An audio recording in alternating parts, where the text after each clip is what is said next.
me ask you a question. Are you letting your feelings get in the way of you making real and lasting change? Well, how do you know that you are or that you aren't? Well, if you look back over the last few opportunities that you've had and you said to yourself, man, I wish I would have just done that. Man, I could use that right now. Listen, you're not alone. But one way to move forward through this, because we cannot go backwards, but we have to live forwards, is to be mindful of when our emotions are leading us and our logic is fleeing us. We have to be disciplined. We have to make the plan and stick with it. I personally have a hard time making plans and sticking with it. It was easy to do that in school because there were all kinds of accountability partners, and as well as the fear of not being successful and not passing with the class. So there was a lot at stake. Somehow in life, we have to recreate that sense of urgency, that sense of accountability. We have to create that in our lives now.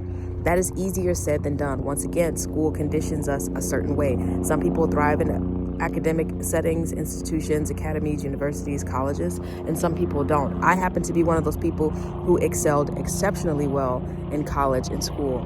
But what I do realize is that it is a crutch. It is a flaw of sorts in the way that I process moving through the world. There is no accountability in the world. I mean, there is, and you can kind of fabricate it. You can become a part of communities and organizations, but honestly, it doesn't have the same weight as it does for me that school did. So I say this to say that if you are seeking some kind of structure in your life, you have to create it for yourself. But more than anything, do not talk yourself out of opportunities that can change your situation, your circumstances, because you feel frustrated or tired or even lazy. Honestly, sometimes we're just lazy.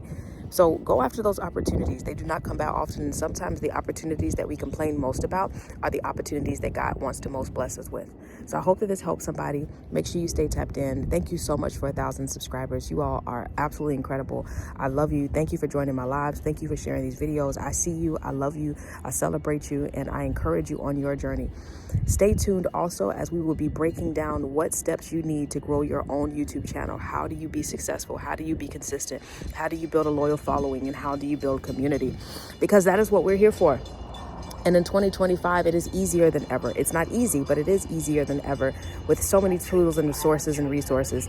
I'm also tapped into some communities that are helping me learn what is required to be successful online and how to show up consistently.